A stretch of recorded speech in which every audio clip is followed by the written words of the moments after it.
What's up, guys? This is Tips by Abdul Sabri.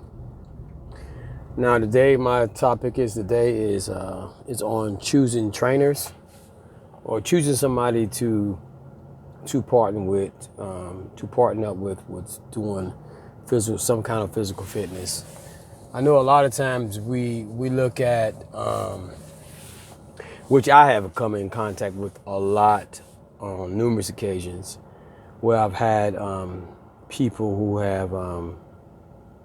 who looked at me and was just like, hey, when they find out I'm a trainer, a fitness trainer or a professional trainer or whatever you want to call it, when they find out that I do it, they looking at me up and down like, hey, you're not big at all. How would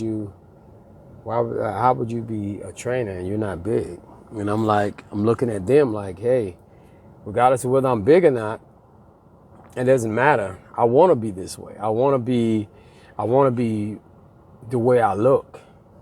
And I guess people look at people as being smaller, or let me reverse that. People that's being bigger as being fit, and the people that's being smaller can't be trainers because they are smaller and not bigger.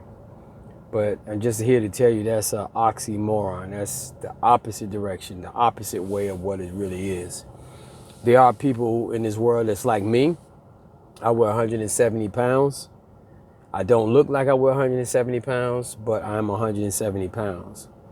And so because I don't look like I weigh 170 pounds, people don't think I'm a trainer or I don't know what I'm doing. I have gotten clients from people who are called IBF pros, which is bodybuilders. They're bodybuilders, which is have reached the pro level, which they compete for money. They compete for large trophies and sponsorships and things of that nature. I have gotten clients from these people who have not been able to produce for the clients that they possess because of simple reasons.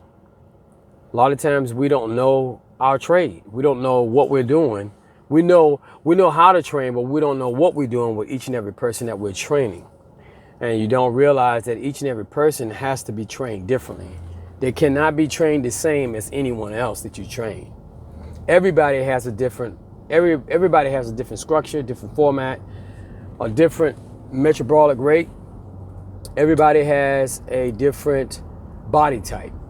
So you're not gonna, it's not gonna be a fact that everybody you come in contact has the same body type and you approach them the same way. So you can't do that. So, but you have some people that do that and they approach everybody the same way and they receive no results. Now, unless you're doing extreme measures, that's when they receive the results. And other than that, they don't receive it. Like I said, I've had experience where I've had clients who've come from IBF pros who've heard of me and started to train with me. And I've had, I normally, if I'm getting them ready for a contest or some type of event, I want to have at least 8 to 10 weeks to get them ready.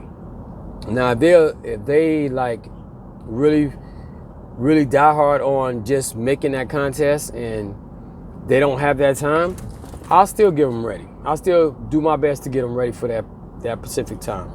I had one client some time ago, one of my last clients, some time ago, where I got her ready for a show. She had a nice stomach, not a nice stomach like abdominal area, but it was a nice stomach as far as she had a pouch and all that, and then she had a couple issues with it. And she wasn't able to lose her body fat the way she should have. So I took her through, I approach everybody differently. Nobody I train the same.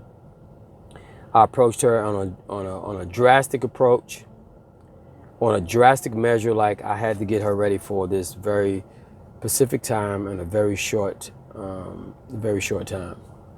But I'm not going to tell you what I did, but I did the measures and I got her ready. Granted that the times that she went for the other contests with the other guys was supposed to be IBF pros and a guy that was actually sponsoring them. Now the guy that was sponsoring the show, he has nothing to do with it, but the guy that's training, which was and is an IBF pro, he had her taking numerous of supplements. I'm not a supplement person. I believe that you can do what you need to do as being all natural.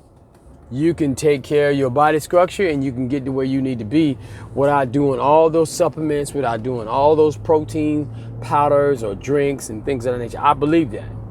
And I know that you can get that way, but it's just up to the determination of the person that you're training, how you can force them and push them to do and put in the work as they need to put in the work to get where they need to get at. And then your circumstance will totally turn different. But I pushed this one client and pushed her. And like I said, she had a high percentage body fat. She couldn't get in. She wouldn't be able to get into the show and then win something. That's how high her body fat was. She wouldn't be able to get in there and win something. You want a low percentage body fat in any show that you get in, body building competition that you get into. You want to have a low percentage.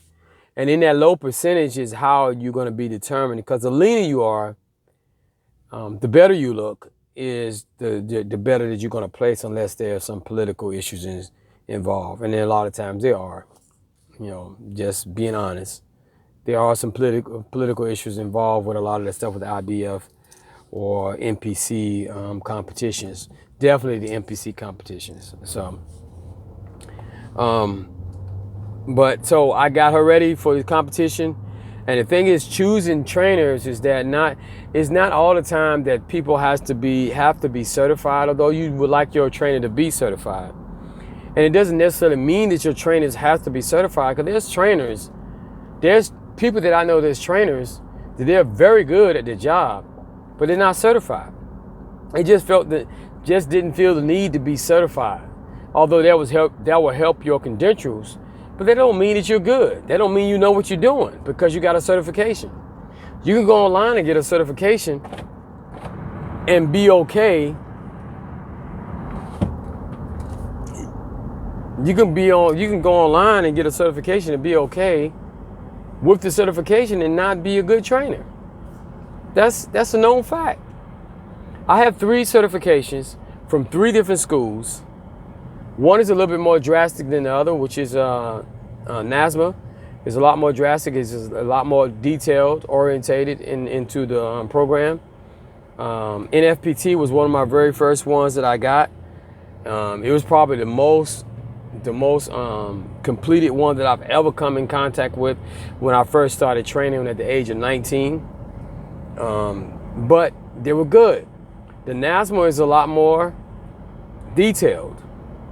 It's a lot more body structured, a lot more detailed about the body that you will have to know to pass that certification. Like I said, it doesn't mean that because your trainer has certifications that they know what they're doing, or they're able to get you to the goal that they need to get you to. They need to know how to finesse and trick your body into getting you to where you need to get to, or where you need to go. And there's some people that don't know how to do that, regardless of what the certification is. Certification doesn't mean that you know what you're doing. And like I said, that just to reflect back to the person that I got ready in this short period of time to get on stage for a competition. Now, she should have been ready, but she wasn't ready. And I got her ready in 6 weeks. I should have had 10 weeks to get her ready, but I got her ready in 6 weeks for a competition. And guess what? She didn't place before in the other contests with the IBF Pro. She went with them twice and she did not place and was paying them a lot of money. She never placed. She went with me for 6 weeks.